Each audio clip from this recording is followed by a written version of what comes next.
CFP Paint back with you, and it is game week. It is leading into week 0. We're recording this on Wednesday night. This podcast will go out Thursday night. If you're on a podcast platform, it will go out Friday morning on YouTube. So this will be right before the week starts. We're excited to have you with us. We're excited you've made it through the dark off season. You got Corey and Brian, just the two of us on the pod today. And we're going to be looking at some of the previews for week 0. But before we dive into any of that, we've talked a lot about this season and what we expect to happen. We've done previews for all the major conferences, for the playoff, for the Heisman. But we're going to talk about just a few storylines that will follow that may not be awards or champions or games. They might involve other things, but big storylines that are still going to be followed throughout the course of the college football season, especially in the early part of the season as things are beginning to unfold. So we'll go over a little bit of that before we get into our previews. First one we want to talk about is, we're not going to talk about realignment, what may happen, but there are 4 teams who are left in the Pac-12 after this season. We have Cal, we have Stanford, Washington State, and Oregon State. And this is kind of their last chance to make a statement, to say, hey, we're still a big deal in college football. We still matter. Find hopefully a good home or bring in enough people around them to reform a Pac-12. Corey, what are your thoughts on, I guess, thoughts and hopes for these remaining 4 teams who are outside looking in? I think, of course, we want to see a good showing. We want to see them kind of say, hey, look, we deserve to be here. It'd be awesome if we also see an uptick in their numbers all of a sudden because people are interested in them and like they prove to the media, hey, actually people do watch them. I think we have like a top, 3, 4, Utah, USC, Oregon, Washington. So top 4. Can any one of these teams break into that top 4? I think Oregon State has the best potential. DJU, it was announced this week that he won the starting job for the week 1. So we'll see how they do underneath him, how they're able to kind of navigate a really, really difficult Pac-12 schedule. I like Washington State. I really love watching Cameron Ward play. I really want to see them do well. And I already said last week I have a little bit of love for Stanford from the Olympics and stuff like that. It's Cal that I don't care about, forget Aaron Rodgers. No, I'm just kidding. No, I like to see how this plays out. I do think Oregon State has the best chance, but I think there's a step up in competition when you go from those first 4 to the next 2, which I kind of in my head have UCLA and Oregon State there. And then out of those next little bit, we kind of talked about this last time. Well, I think Washington State's going to be higher up there. And so can they move up a little farther? Or are they who we think they are? That's, I think, the question there. Yeah, I think from a pure fan perspective, I'm going to be rooting for these teams in just about every game they play against the other Pac-12 members. Similar to last season. Last season in the Big 12, I was all against Oklahoma, all against Texas. Because they're leaving, they're on the way out, and I don't want them to get the last laugh. They're already moving on to the better future, and I think that's the case for all the other schools who have found a new conference. They're already moving on to the better future in 2024, regardless, whether they're going to the Big 10 or going to the Big 12. But I really would love for, just because they're left in a worse situation, for them to get the last laugh. I don't know if it's a real possibility that one could win the championship. Like, Oregon State is certainly the most talented. But I'd like them to, at least get a win. If you're not playing USC again for several years, if you can be that little sting that upsets their season, keeps them out of winning the Pac-12 or keeps them out of a playoff contention, I would love to see that happen. And then it's also a great chance. Go ahead. You and I we were raised in a family where our mother always rooted for the underdog. Even when she was rooting for the favorite opponent, she rooted for the underdog. And so, we have a little bit of that in us, I think. Oh, it's very innate. I should say, she's to the extreme where she will do a March Madness bracket and root against her own pick because she wants the underdogs to win. So, yeah, I think you're right. I think that is a little bit built into who we are. But love to have a team, get a win, and you don't get a chance to get revenge on them for who knows how long. So, root for this Pac-4. Yeah, I want to see a couple of flags planted. Yeah. and we'll, also be nice to give them one last chance to market themselves as like, hey, we're not only a big university, but we do have a football brand that matters. I think there's a couple that have the ability to do that. I think there's a couple who are going to have a hard time asserting themselves in that way this season. Moving on from the Pac-4, we've talked about the new head coaches coming up this year. There's Matt Rule. You've got Luke Fickell, a lot of year 1 guys. but our last crop from the previous year is much bigger and with a lot bigger programs. And so we're headed into year 2 for Brian Kelly, Lincoln Riley, Dan Lanning, Kalen Deboer, Billy Napier, Mario Cristobal, Sonny Dykes, Brent Venables. There's an incredible crop of year 2 coaches and kind of a different path that some of them have taken. Some have taken the path to near instant contention, at least for their conference.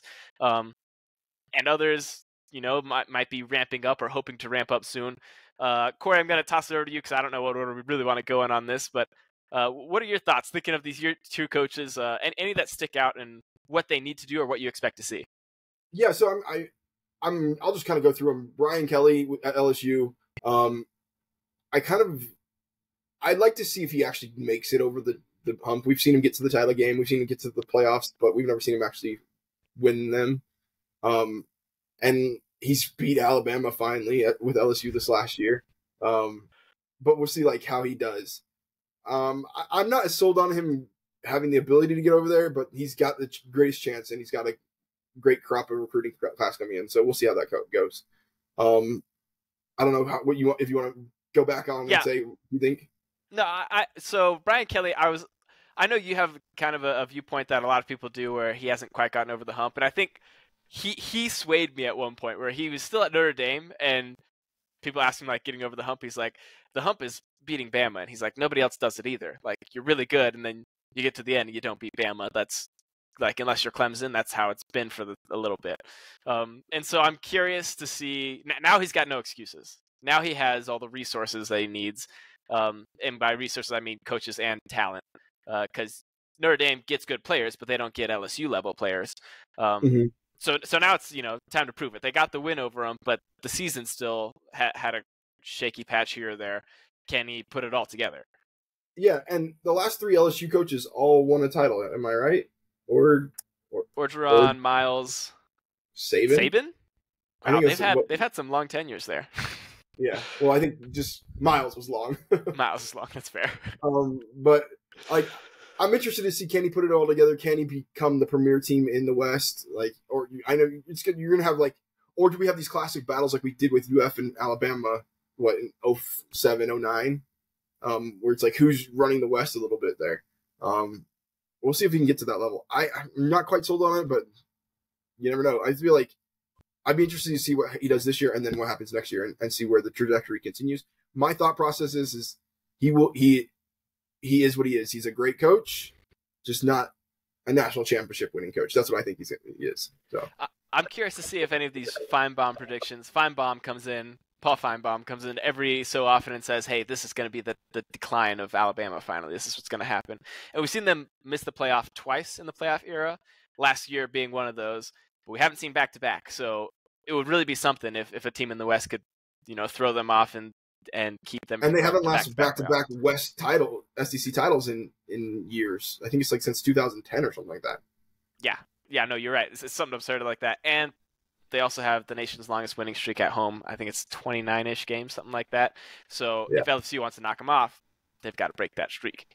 So a lot of, I shouldn't say history going against somebody because history doesn't really play that way, but a lot of things that would need to change for the foreseeable future for Alabama for LSU to really rise in a sustainable fashion over them.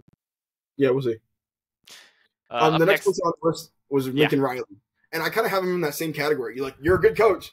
You just got to prove that you can do it. And I mean, by proving you can do it, win a playoff game. We'll see if he can get there. But he's got the talent. They've upgraded a lot on defense. You guys both expect him to go to the playoffs. I expect him to stumble. I think Oregon's going to be better. I think Dan Lanning is a better. Ooh, dang, do I say that? I think Dan Lanning might be a better head coach. Which I'm interested in saying. I think he's a very good defensive mind, and I think he's going to be great with their defense and set them up to be a position, and then he'll trust his offensive coordinator. Whereas, the defensive coordinator at USC, he's been the defensive coordinator. What's his name? Oh, dang, I forgot his name. I'll find it for you. Continue. But he's been the defensive coordinator at Ohio State, at Oklahoma, at a few other places, and he's never been able to show that he can produce more than a slightly above average defense. Alex Grinch. So why? Yeah. Why are you still maintaining him as your defensive coordinator? You could have gone out and got a big name in my opinion.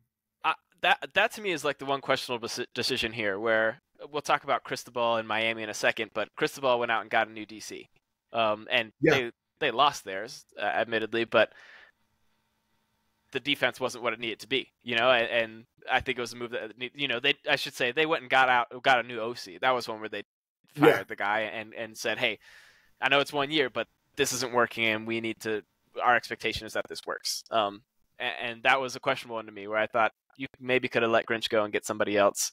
I don't know what kind of resources you got, but Jim Leonard's out there somewhere, go throw some resources around and see what you can find. So he's going with the guy that he brought in, but his reputation now goes with that, because that's, ultimately the AD is called to fire, but we all know Lincoln Riley's in control of what coaches he has on staff. And so that goes in with it. We don't doubt his offense. You and I don't. We've seen it plenty of times that they can do things, but is he making the right head coaching decisions? It's up for question. And that takes us to the next one who you highlighted. Is Dan Lanning in the same conference. Year 2. Year 1 has an excellent year. Bo Nix goes from being an quarterback at Auburn to an elite quarterback for Oregon. Being posted on billboards and buildings in Dallas and in New York. Like, what the heck? They're going all out for this dude. Yeah, and I think they should, based on last year. I know I'm one of the I would say online you'd probably call me a Bo Nix hater. I think he's good. I think that was the best version of Bo Nix last year, and there's no guarantee without a coordinator who he's as familiar with, like he was with Kenny Dillingham, that he gets that same level. But if he does, every opportunity is open to you. You don't have an opener against Georgia this year, and a couple of things go a little different way, and they could be, have gone to the Pac-12 title game. So Dan Lanning, year 2, he has a loaded roster that largely comes from Mario Cristobal and things that are left there, but they've continued to add to it. I guess what do you see there for him and kind of the expectations they have in Eugene? Yeah, so I think this hinges on the hire of Will Stein, the offensive coordinator, to see how he can handle this. Because I think he's going to be involved enough in the defense that they'll be solid on defense. It's just like he's hiring an offensive coordinator. Can he trust that offensive coordinator? And he did with Kenny Dillingham, and he let him do it, and Kenny Dillingham proved him right. Will Stein is moving up from USDA to a much higher caliber of play. Can he handle that play? Can he do what he needs to do to make that team successful? I believe, and they're recruiting great. So, I think they're top 10, if not top 10, like just outside top 10. Mm-hmm. I expect them to move along this trajectory of being like a good, solid team. Now joining the Big Ten again, and I'm like, where do they end up now? So they'll be a good, solid team in the Big Ten. Will they be a Penn State or will they be an Ohio State? That's to be seen on this hire of Will Stein. Like, if they hit this hire out and this year goes well, and they start to really nail down that 2024 class and 2025 class, then they have an opportunity to move up that level. I'm interested to see out of these two coaches who ends up being the better hire. And my money, most people's money is not. My money's on Dan Lanning. I'm thrilled that they are both going to the same conference. I think it was an exciting thing where it's like, you have Chip Kelly, who's not a new coach, but Chip Kelly, who's an elite coach at UCLA and has a great history. You have Lincoln Riley, you have Dan Lanning, and Kalen Deboer, who's off to a firing start at Washington. It would be criminal, in my opinion, to have those split up.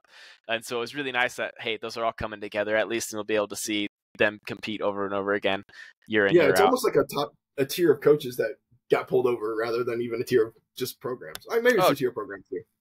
Yeah, it's a combination of the two. And that can take us over into Kalen Deboer at Washington.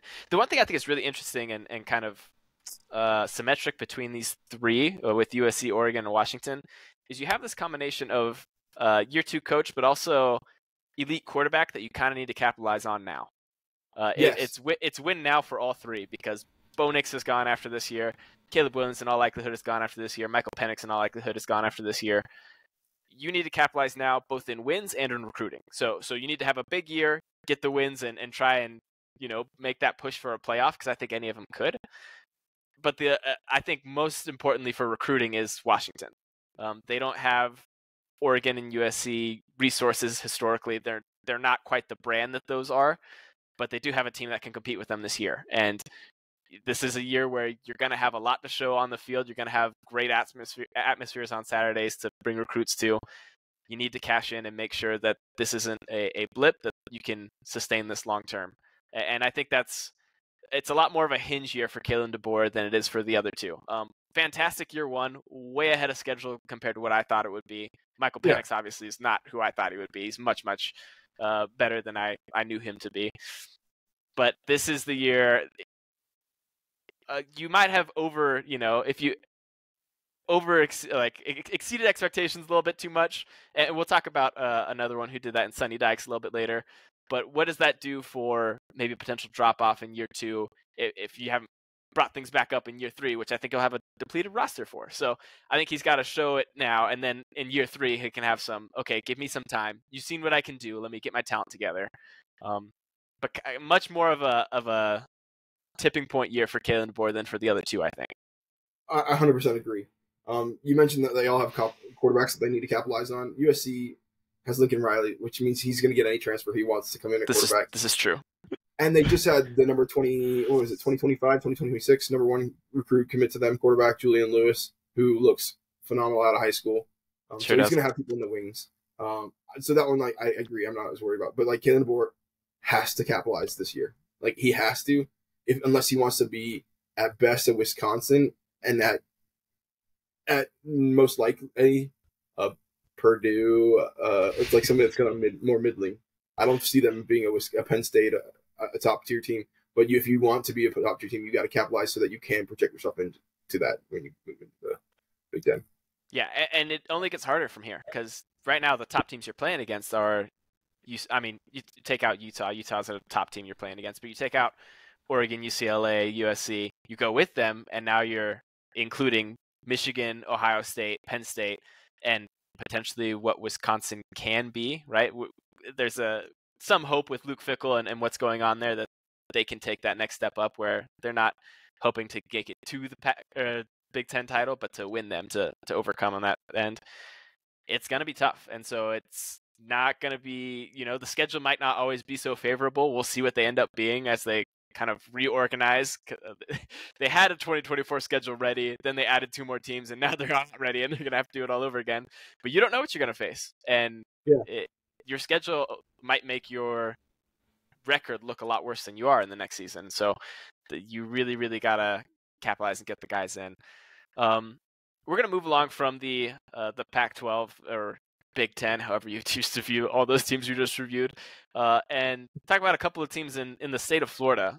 Billy Napier had a season in year one that a little bit disappointing, but not severely. I think this wasn't expected to be a grand year, but you did have a first-round quarterback. You did have some elite talent. You have some really good running backs. You had some good offensive linemen. They got eaten alive by injuries, and I don't mean to ignore that fact. I think that plays a significant role in what the season turns out to be. But even still, it kind of wasn't shaping out to what you thought it would be. That said, they're hot. They're extremely on fire in the recruiting, on the recruiting trail. So Billy Napier's got those things going, which I know some of the jokes were made about Sunbelt Billy and his ability to bring in talent and acquire players in the SEC. That looks like it's on the right track, but he's going to need to keep together a pretty decent season to keep that class at the top level that it is. I think they're number 3 or number 4 in the country at the moment. Yeah. What are your thoughts for Napier in year 2? So I disagree. I don't think it matters his record this year. I think his record will be good enough to keep that 3. I think if he wins 5 games, he'll still keep that. Their NIL game has kind of reorganized, got a little bit better since the Jaden Rashada kind of issue, and decided, hey, we're going to put a dent on things and show that we can flex. And they can, and they have. And for that reason, I don't think this class falls apart. I mean, this class is committing to a 4-8 team or whatever. They were 5-something team, 6-something team. 6-7. Okay, well, they felt like 4-8. when you lose to Vanderbilt, it feels like 4-8. It's a like tough year when you lose. Lost to Jacksonville State, it felt like 2-10 or something like that. But I do feel like this class stays together. I feel like he has the staying power to get to another year for sure.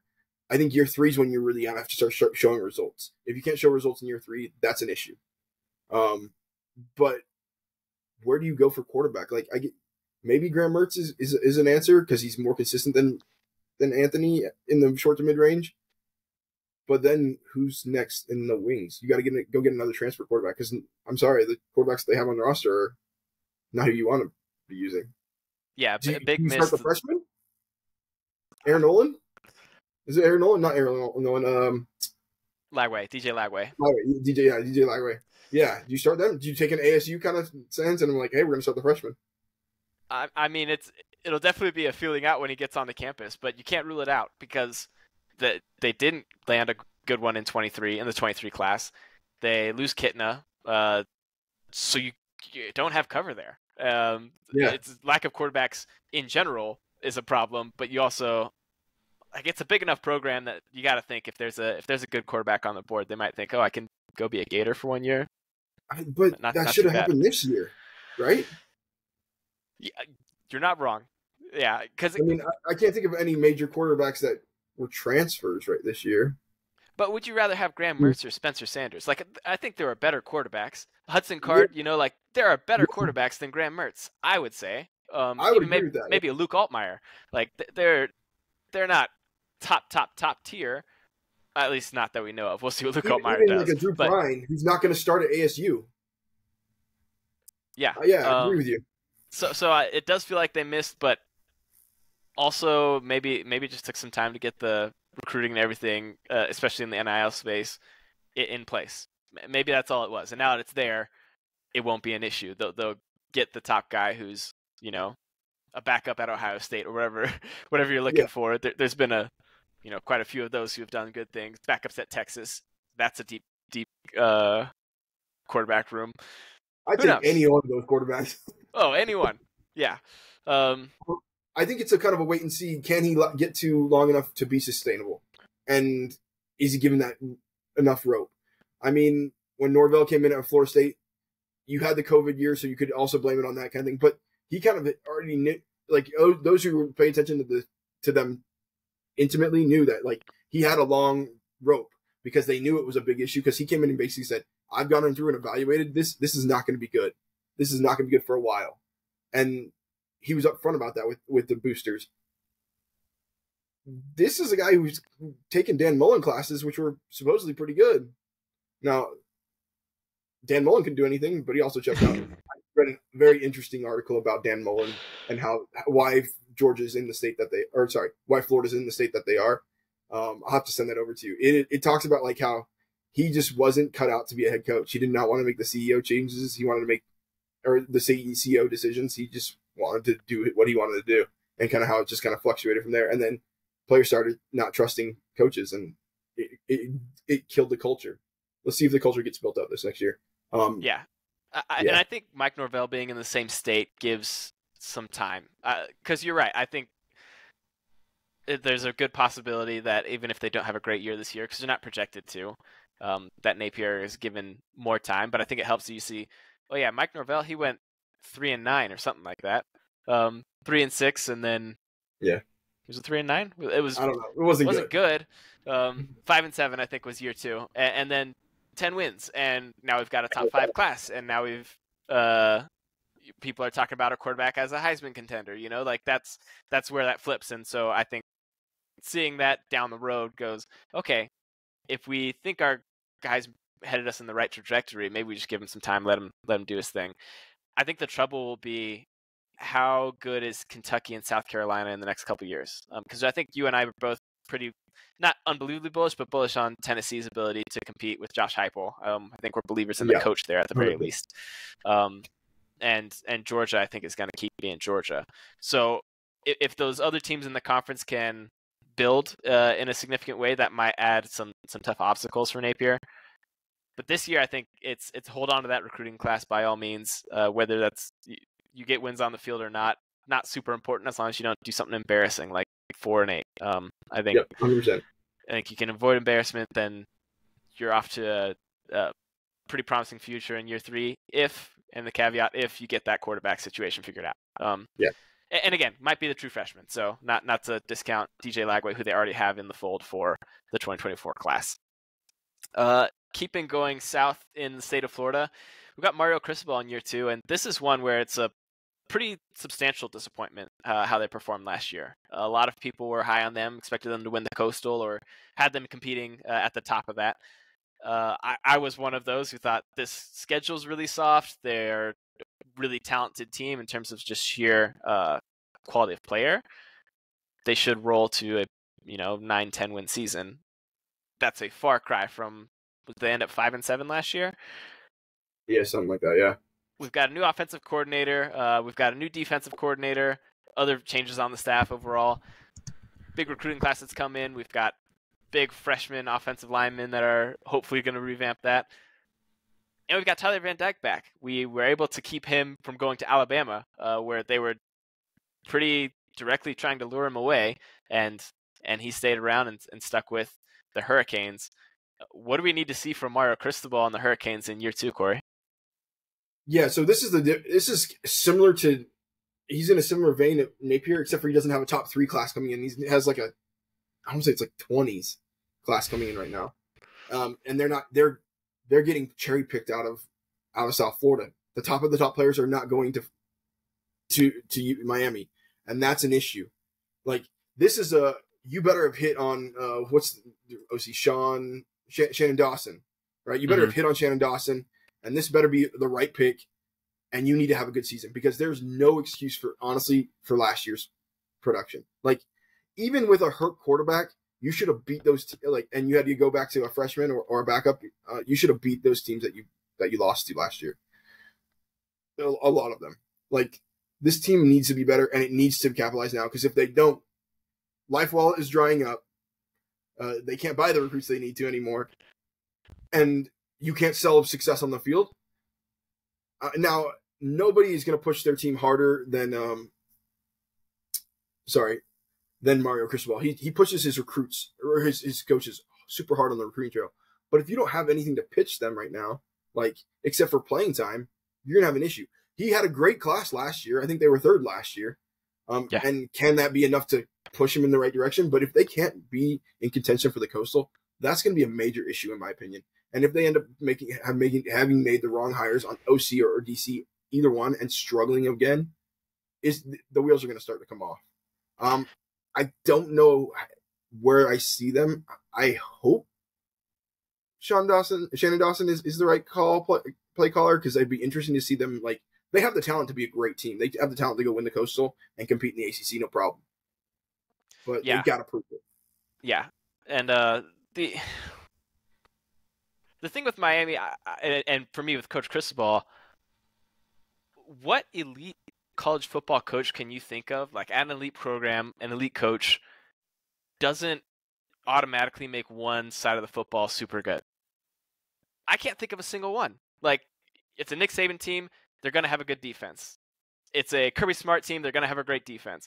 It's a Brian Kelly team, maybe Brian Kelly, maybe he's the one who uses his coordinators a bit, but my thing with Cristobal is I think he's recruiting, but you can't rely on him to do anything on the field. Go ahead.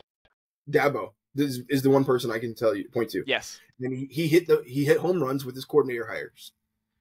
Last year he didn't have good coordinator hires, and they struggled. This year he's changed to Riley. I think that's the key. Is if you're not going to be involved and you're not a supreme mind and a recruiter, you have to have recruiting. You have to have coordinator home run hires, and we'll see. These are brand new guys again. We'll see. Because, like, how much did Shannon Dawson really control the Michigan, like, offensive coordinator position? I doubt much. I bet you Harbaugh was pretty heavily involved in there. And wasn't their last recruit or their last OC also Michigan's coach, offensive coordinator? Yeah, won the Broyles Award for so Michigan. So they're taking 2 in a row from Michigan? Is that how it's kind of looking? Yeah. Maybe Shannon Dawson from Michigan. I might be getting that backwards in my head. That was someone else. I think Shannon Dawson. Oh well, this makes for great. Shannon Dawson coming from Houston. From Houston, okay. All right. Gotcha. So my bad on that one. So all yeah, good, like, but we'll see. Yeah, and coming from under now I'm forgetting Houston's head coach's name. The West Virginia coaching tree. Oh my gosh, Dana Holgerson There you go. isn't a bad place to go as far as offenses go. So we'll see what kind of Especially with the production. talent you have. Yeah, but I think it's really questionable to have in modern college football with the NIL environment. It's really questionable to have a head coach who doesn't bring something elite to the offense or the defense. Because when I look at Florida State, I think Mike Norvell is a pretty good recruiter, not an unbelievable recruiter. I don't think his staff is that good at recruiting. Like I think his offensive coordinator is extremely good at it. But mostly it's, hey, people like the culture around here, and 2, we're winning. 3, we've got some money to throw around. Like I think if you have your NIL in order, you're probably better off having coaches that are really good with X's and O's than having a coach who's an unbelievable recruiter and an extremely hard worker on the recruiting trail, which I think Mario Cristobal is both of those. I think he's really good, and he works like nobody else. Yeah, and that's why we're kind of moving into like almost an NFL era where it's like you better be good on your X's and O's to be a coach and also be able to handle players and their feelings because they might transfer out.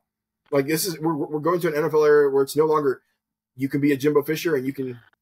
Not that Jimbo Fisher also got not that he didn't use a bag at Florida State, but like you can't be an all-time great recruiter and just rely on the talent because the talent can leave you and they can go get paid elsewhere.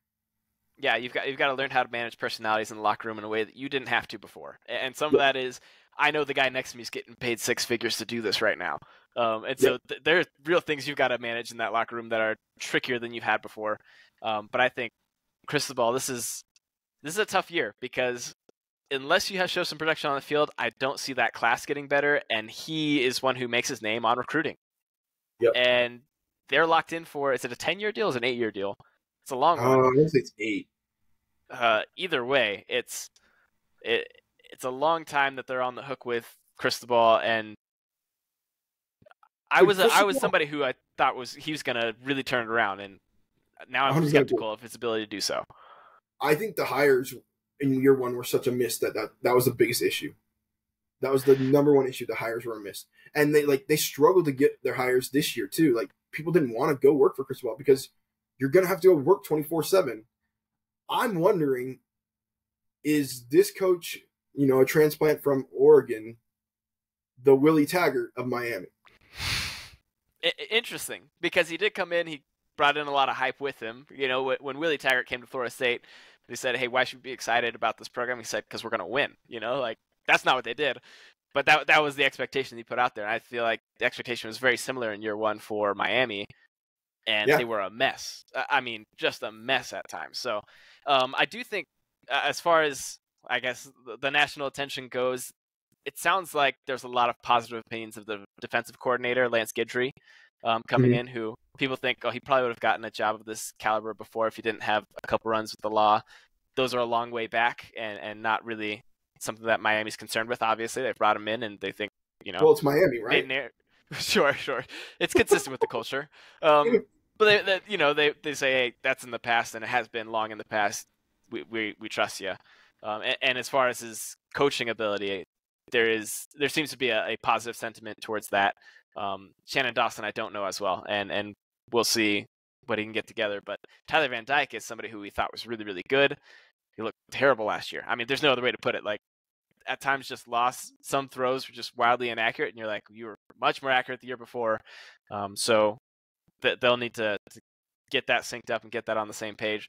Also, you're going to have to find out who's coming in after him, because I don't think you would have fought tooth and nail to keep Tyler Van Dyke if you were cool with your backup. And clearly that was not the case. So a pivotal year for Mario Cristobal, not so much in job security because he got a long-term deal to begin with. I think he'll keep the job for a little bit, but trajectory of the program, ability to recruit at the level that he did in year 1, very much on the line this season. Going into the Big 12, we've got a couple we want to highlight, but first, Brent Venables, another coach who had a disappointing year in year 1. Lots of injuries that played into this, but also a defense that looked listless at times, which is surprising for a Brent Venables defense because we've seen what he's done both at Oklahoma and at Clemson over the years.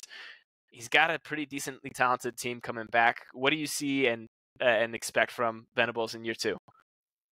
So this is where I think I'm a little different than people. I think Venables has a good chance to turn this around. I think he's just a defensive guru, and having been with his team for a little bit longer, having people fully bought into his team, like this will be a good chance for them to compete, to say goodbye in the Big 12 and be at the tops. I'm excited. I want to see Texas and Oklahoma go out on top to see them play good games against each other. And I hope to see a rematch at the top. I think that's what I predicted. It might have been Texas and Oklahoma, and I think I predicted Oklahoma to win the Big 12. And if you're able to do that, like their recruiting class is great right now. They got beat on a few players that they shouldn't have got beat on. Missouri was able to keep a kid in state that was heavily leaned. Missouri's recruiting very well right now.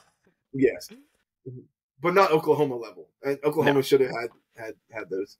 And it'll be nice to see Oklahoma back at the top tier again and to compete within the SEC for championships. I think this year, as long as they continue to move in that right direction, I think they should move in the right direction. I think you have a 9-10 win season on your hands.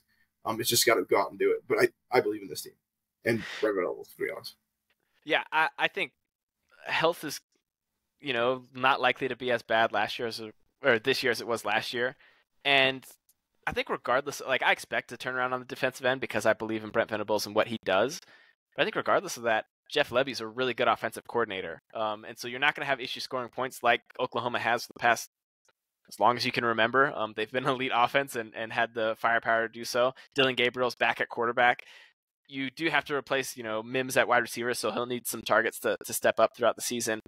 But we saw those two freshman running backs, sophomores this next year, freshman running backs in the bowl game, which just shredded Florida State. Gavin Sawchuk and Javante Barnes. That name might be wrong. Javante Barnes. Okay. Awesome running backs. Young, they run so hard. They're fast. They hit the hole with conviction. They really have what it takes to, establish that part of the game and make that passing game a lot easier as it comes for Gabriel. As well, they had some. Oh, go ahead. Go ahead. I was gonna say the offensive line was young in that. Yeah, we're on the same page. Offensive line was young. They had all their guys who were going to the NFL, not playing in that bowl game, and now those guys are starters. And it's like, well, they played pretty decent against an okay Florida State defensive line. Now they've got a spring. Now they've got a summer and a fall, and they're expected to be one of the better offensive lines in the conference and perhaps in the country, even though there is some youth there. Yeah, I completely buy into everything you say and don't have anything to add to it. Yeah. So I don't really see a place where this can go bad for Oklahoma. I think it'd be really nice for them if they can get a good 9 or 10 win season to keep the recruits coming in. Hey, sell to them, we're going to the SEC next year. Like, you're going to be on the top platforms. You're going to be who everybody focuses on and have a chance to compete against the very best week in, week out. I think it could be very exciting for Venables in year 2. What do you say? Just real quick, what do you think happens if we have a similar year to last year? You have some injuries. You end up going 6-6 in the regular season, shockingly, because we didn't expect it last year either. Yeah. I don't think he gets fired. I don't think you fire him because of the recruiting class he's bringing in. But this day and age, people pull plug faster and faster and faster. Like, if you prove you can't win in the Big 12, good luck winning the SEC. Like, a little bit, No, that makes sense.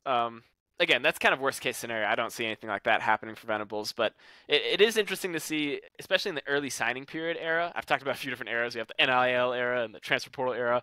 But in the early signing period era, you don't have as much ability to pull together a class in year 1. So that's, a very tough thing to do. So I think teams are being forced to be a little more patient than they have in the past. I think there were some overreactions in the early period of it, the first couple of years, but now they've realized, if we just fire every 2 years, then we're going to be terrible in perpetuity forever. So if we think we've got a guy, as long as we don't think he doesn't suck, we should probably hang on to him for a little longer. I think he's got some leash there to work with, but I also think there's some real good potential upside. Moving over in the same conference, Sonny Dykes, TCU makes it all the way to the title game. Yes, they get smacked around in it, and it's ugly, and it's the ugliest we've ever seen. But hey, TCU made it to the title game, and this is year 1. They don't win the Big 12 technically because, well, 1, they didn't use instant replay when they should have on a certain play, and that could have extended the game. But also, they do lose to Baylor. But they go undefeated in the regular season. They get a surprise upset against Michigan. They come out really hot for that game, really well prepared. They also have a few turnovers that go their way. But definitely a lot more than we expected in year 1. we on this podcast do a win totals draft where we draft teams who we think will have the most wins in the season. We drafted 40 teams deep, and we did not pick TCU last year. They weren't on it, and they went 12-0. Year two, we've lost Max Duggan, we've lost Quentin Johnston, we've lost Kendre Miller. What do we expect to see from TCU? I think Sonny Dykes might have won us over, but what will we see from them? So as far as Sonny Dykes in year two, like I expect him, or Sonny Dykes' tenure, you getting to the national title game is going to give you a few years that you get to kind of prove yourself. But I think we see a regression back to the mean, kind of like no, they didn't expect to have that home run hire. They expected to have a good hire, and I think that's what we're seeing. We're seeing TCU's a good team. I mean, I think AP polls got them at 16 or something like that. Like, I think that's probably about right. Maybe a little high. Maybe at 20 or something like that should be the case. But like, they're going to be a good team. They're going to be competitive. They're going to be whatever. But I don't think they're going to be. They're not going to be the team that they were a few years or last year, in my opinion. And I think they'll kind of stay that way. I don't see Sonny Dykes as an amazing recruiter. He's an X and O guy, in my opinion. So.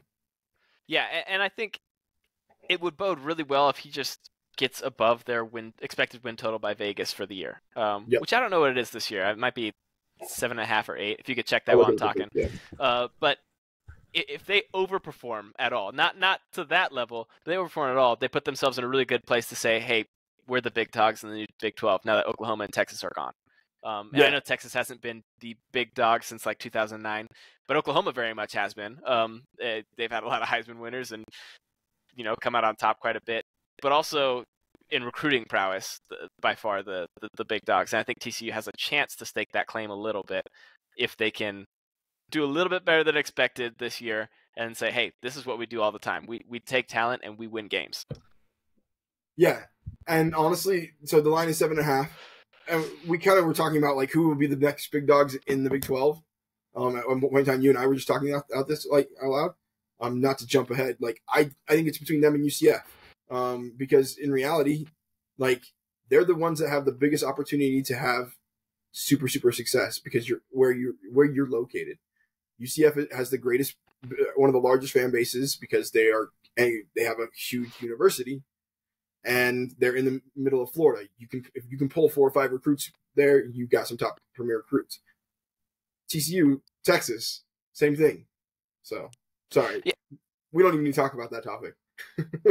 I'll add on it anyway, though. UCF will be very interested to see how Mario Cristobal does because if things don't go well in Miami, they could start sneaking into being that number 3 team in the state of Florida, and that would bode really well for the type of talent that they're able to bring into the program. So, 100% agree with that. Yeah.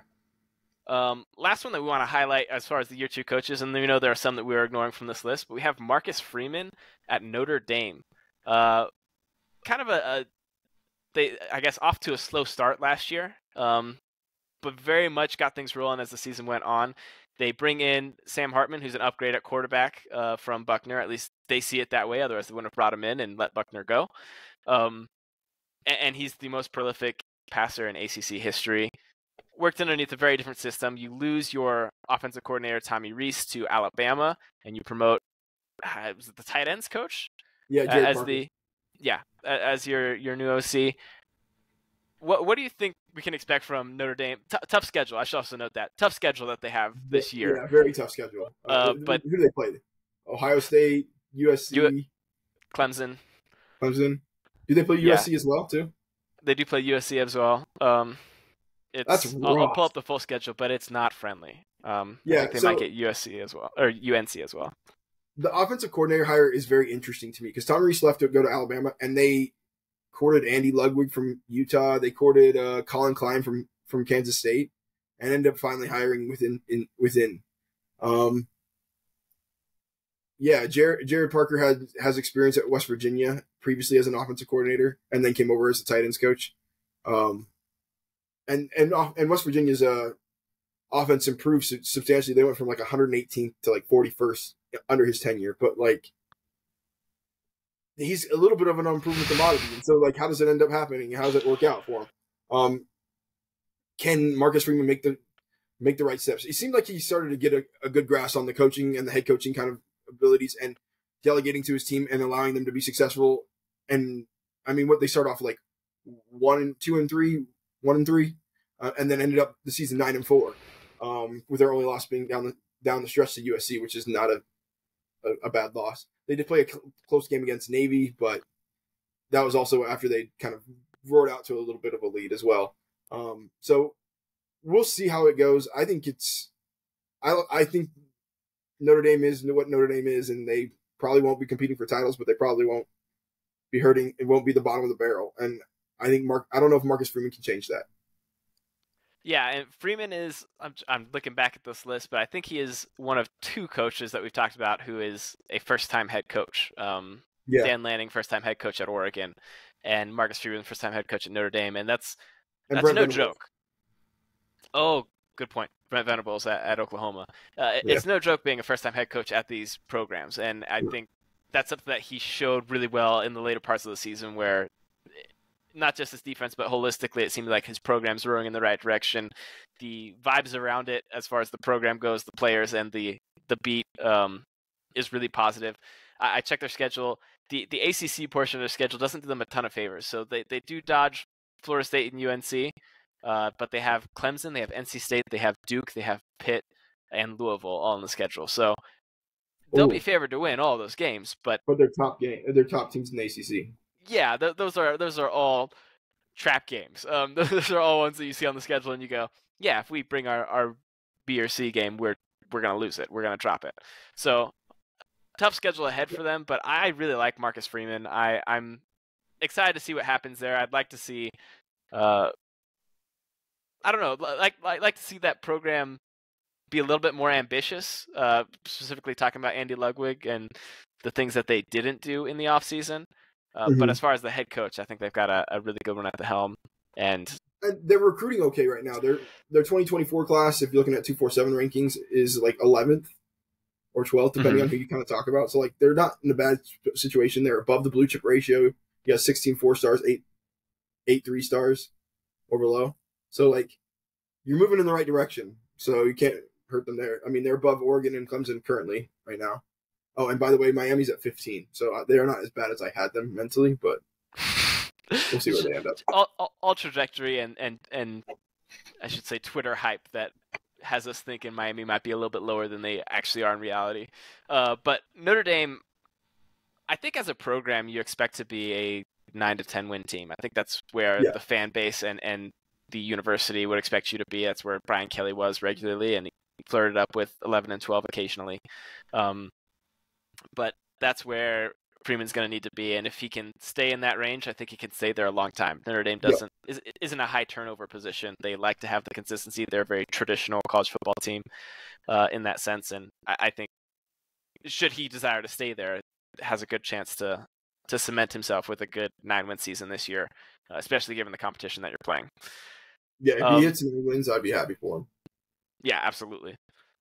That's going to wrap it for the year 2 coaches we want to highlight. Again, pivotal year 2, because contracts are only so long. You're hoping to get extensions after. I mean, some of these coaches have already got extensions, like Sonny Dykes. But you're trying to cement your tenure, and really that program should be 100% your program after 2 years at this point. It's a transfer portal era.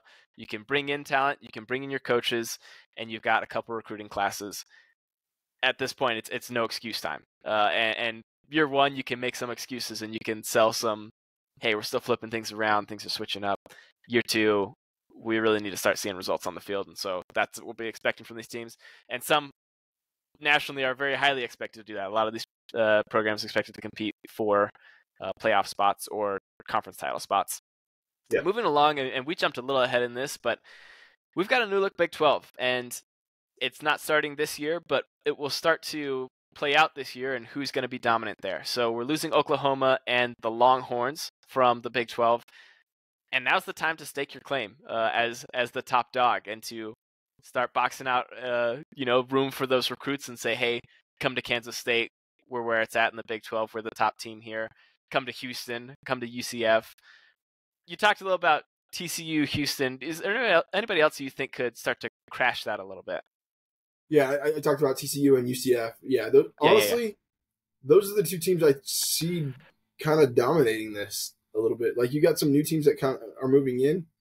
If BYU wasn't had all the regulations and the moral stuff that that they have. I think it'd be interesting to see how they do because they have a huge fan base and it's spread across the entire country.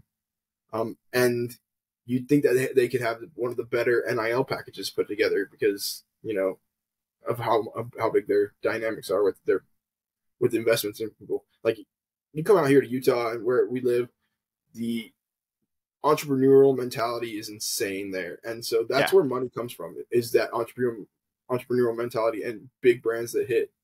And like you look at LifeWallet for Miami, you look at Spanx for Florida State. Not that we're getting money from there, but that, like those teams like Under Armour for Maryland, Nike for Oregon. Like if you have a company that kind of comes out of your school, it helps fund that thing. Or if you have oil that happens to come right out of the ground underneath your school in Texas, it helps fund as well.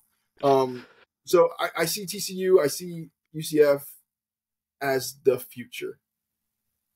Okay, I can see that. Who else would I consider? I mean, the one who's not in the conference and so it's a little bit outside of the conversation, but will be, is Utah. Utah, I expect to be pretty competitive. They've won the Pac-12 the past 2 years. Yeah, but and the problem is I always discount Utah, so maybe that's on me. I just don't think the talent. You don't have as much talent around you as Texas. But clearly that didn't stop you when you were going against California teams. So maybe I'm wrong on that. Maybe Utah has a good chance to do that.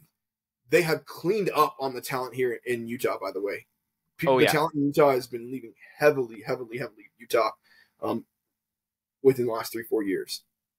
Yeah, it used to be a heavy one person in the top 10 of the top Utah players, and Utah's picked up like 7 of them. Yeah, it used to be a heavy BYU state in terms of taking the top talent, and that has swung all the way over. It's now a heavy Utah state in that regard. I think the BYU point is an interesting one because, like, you see Ryan Smith, who is a BYU grad, or at least went to BYU. I don't know if he ended up finishing school. Most entrepreneurs don't. But he's the owner. He's the owner of the Utah Jazz now. Like he's shown great interest in sports, and still comes back to the school. He spoke at my commencement for graduation. That's the sort of person who, if they started to get real interested in this, could start to shift things a little bit in that environment. Yeah, didn't Parts of Qualtrics sell for like $8 billion? I may be making that up. No, that's accurate. Yeah, so he's got no shortage of money. Yeah, current net worth $1.6 billion. So according to Forbes, acquired for $12.5 billion. Oh, there you go. I had 8 in my head too. That's wild. So I think there's some interesting things there, and it's funny because like Kansas State is the one who I expect to be the best of the rest this upcoming season, but I don't see them long term being the top dogs. I think potential to be good, but I think I would love it. I would love to see Kansas and Kansas State like really kind of rear their heads up and be great because like it's been Oklahoma, Texas dominated, and even Nebraska dominated in the past. Why not give Kansas a turn? They have great basketball programs. Let's turn them into great football programs and spend the money there and see what they can do. I wouldn't mind it one bit, that's for sure. And I think Leipold having another year with Jalen Daniels gives some time to acquire things, get things going. I think he made a believer out of most of us last season. Or maybe this guy can really coach and do something here. The one team I want to highlight who we haven't talked about is Texas Tech. What ability do they have in Lubbock to say, no, we're going to be the top Texas team here? Because that's really what you're going to want to be is, can we be third rate behind Texas A&M and Texas and get all the third rate Texas players, or some of them? Obviously, teams will go out of their state to go get players from Texas. Right. What do you think about their chances? So Steve would be remiss if we didn't talk about them. I just don't know. You haven't proved it in the past that you can get to that higher level, whereas like UCF, TCU, even Kansas State and Utah have all proven that they can get there. They've proven that they'll compete for championships in their respective conferences and or win championships in their respective conferences. They've proven that they can go to title games or claim titles. So those are the teams that have proven it. This one, I mean, you're in Texas, so you got a chance. They got a great coach who knows his X's and O's, but can they make the next step forward? I'm not sure they can. Recruiting wise, let me see if I can find it. They're ranked 31st right now. below the blue chip ratio significantly. Right now, they're four 4-stars and 12 3 and under. So you're looking at like a 33% blue chip ratio on that. Nope, that's wrong. A 25% blue chip ratio on that. So we'll see if they can compete. Yeah, I think there's somebody who's interesting to mention because of the location and proximity to talent, but I'm in kind of the same boat as you, where there's really just other teams I favor over them to be the top dogs in the end. Anything else on the Big 12 before we move on? That being said, they are higher than like Kansas State, and I think even Utah. So maybe they can recruit for the Big 12 purposes. Yeah, maybe so. I mean, with what 16 teams and 18 teams in the Big 10 and 16 teams in the SEC, Every time maybe being 30th isn't too bad. Yeah. Moving along, and we'll move this along pretty quickly here as we're coming up on an hour. We've talked quite a bit in the offseason about Bobby Petrino and Jimbo Fisher and that dynamic. Anything you want to add on that we haven't touched on before with watching them this season, Court? Give it 3 games, and we'll get to see what Ridley's life like. Bobby Petrino, is he really calling the calls? Do the wide receivers know where to line up? Do we look like a pro-style offense, or are we actually running the ball like Bobby Petrino did back in Arkansas? We'll see. Yeah. I saw a very interesting prediction that he's going to be the Burroughs Award winner for 2023. Texas A&M fans would be thrilled with that, and I think it would be very interesting to see that amount of control be handed over to him.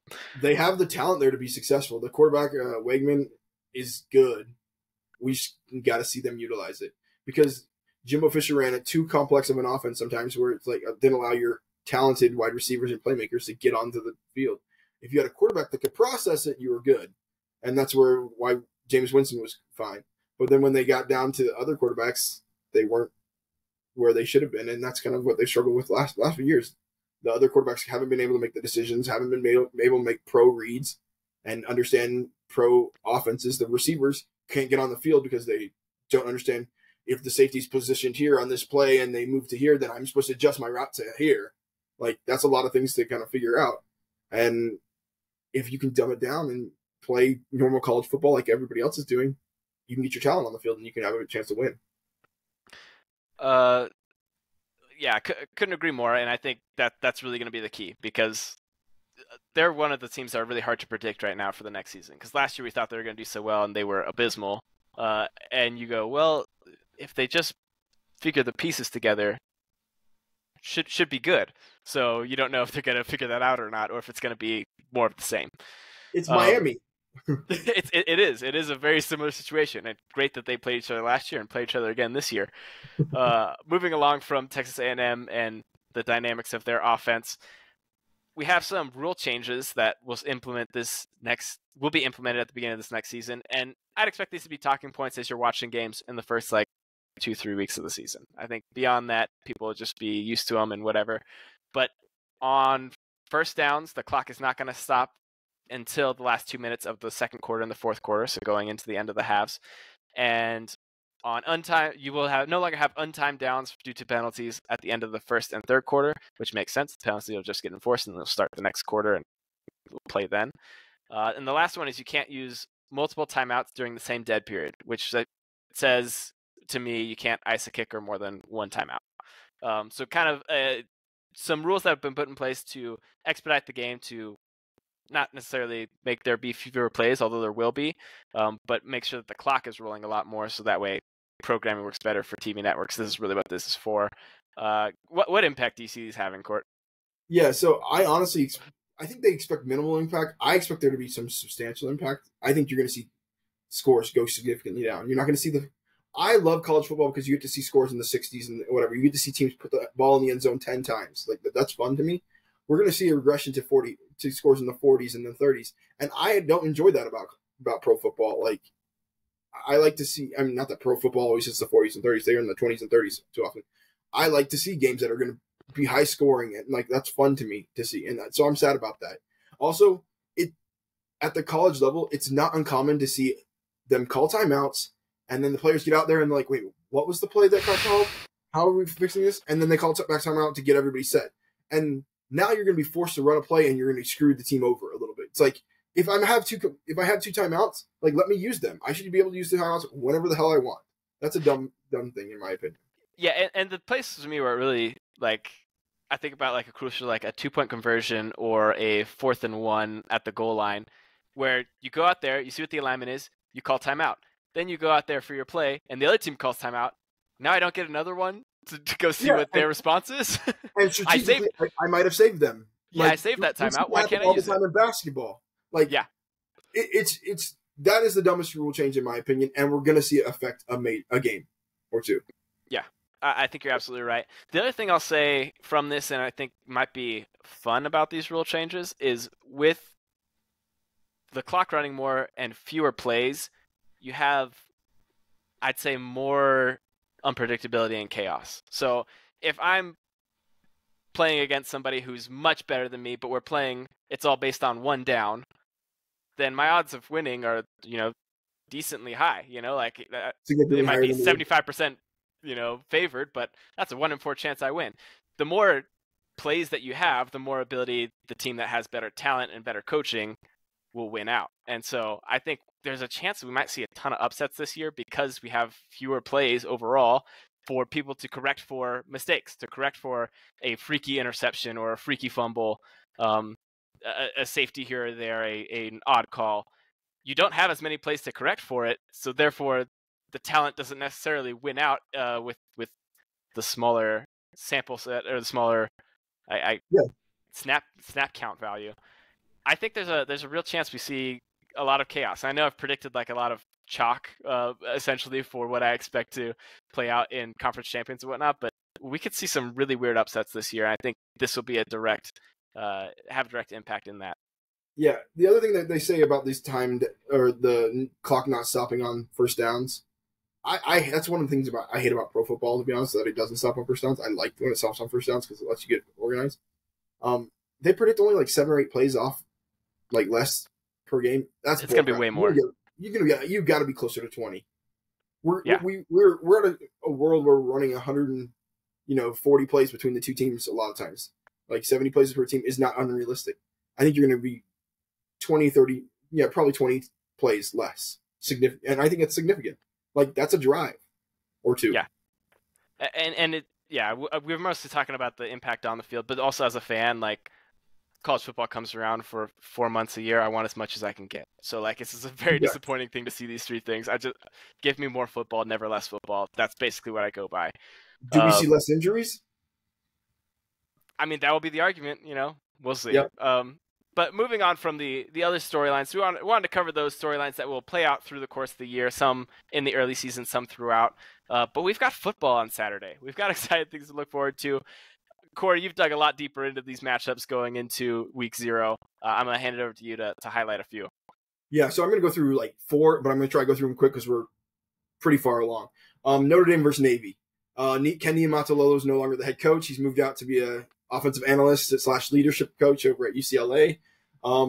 It's in Dublin. You got the Irish playing in Dublin. Can't go wrong there. I went back and looked at last year's game, 35-32.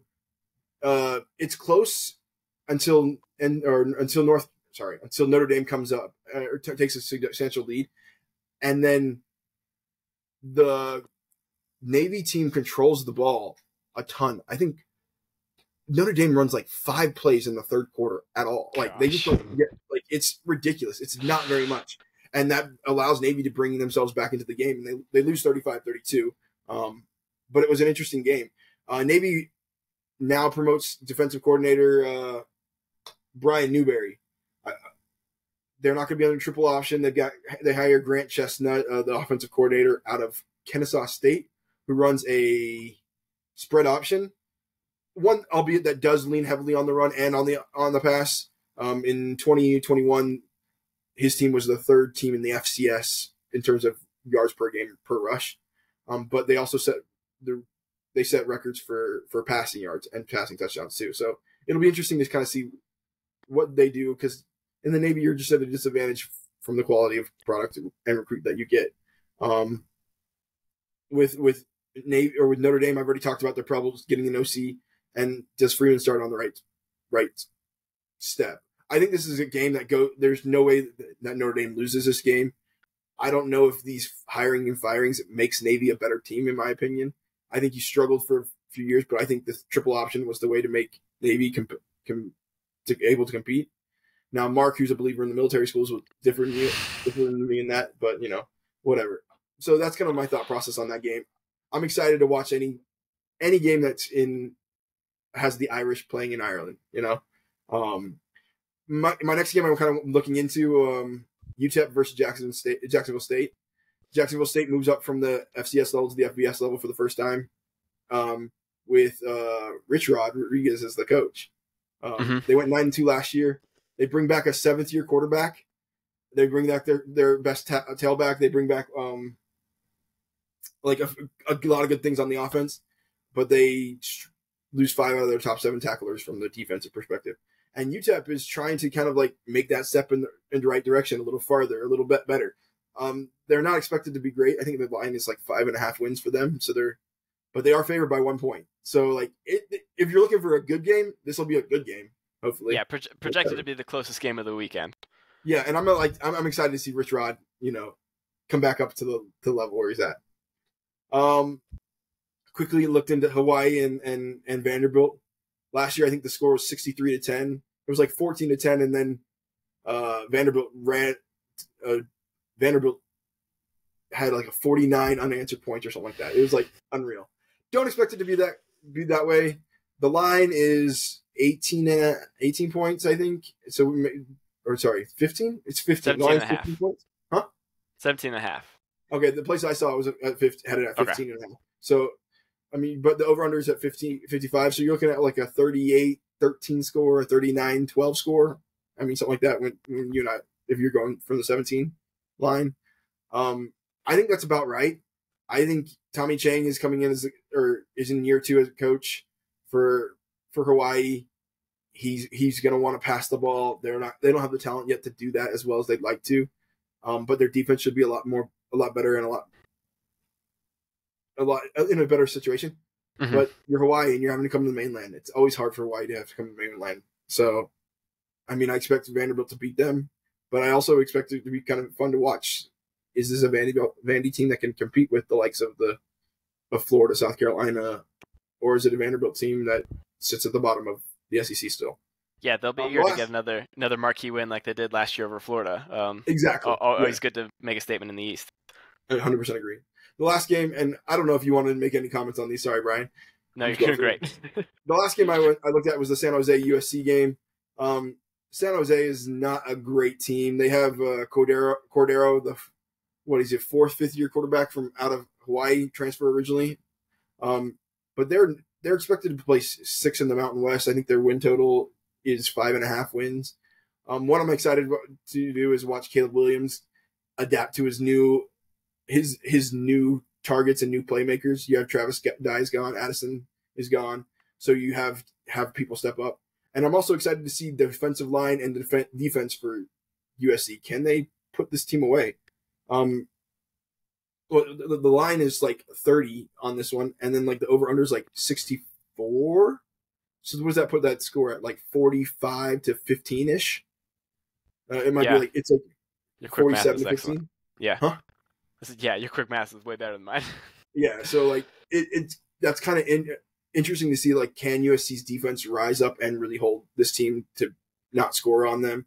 I'm excited to watch Bear Alexander and Anthony Lucas, the Texas A&M transfer, on the defensive line. They already have a premier safety that could. Oh, you don't think he's premier, but I think he's good in coverage. I do. I think in the run game he's a liability, but he's good in coverage. I won't deny that. Yeah, but like, how does this DC actually make this team better? I looked into the Bear Alexander a little bit and figure out. I was like, why did he transfer?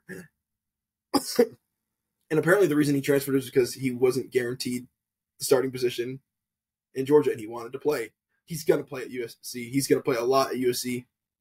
He's going to eat up a lot of things in the middle. It'll be interesting and fun to watch. Yeah, they're going to need him there, and they're going to need some big impact in the early going there. And I think it's a good like tune-up game where we can, like you said, like Caleb Williams will start to build some more chemistry on the field with his new targets, and that defense can hopefully shed some of the problems that they looked at last year or had last year, and prepare because you got tough teams you got to play, and this is not one of them. But you got to figure out the kinks and all the things that are going wrong in the early going part of the season.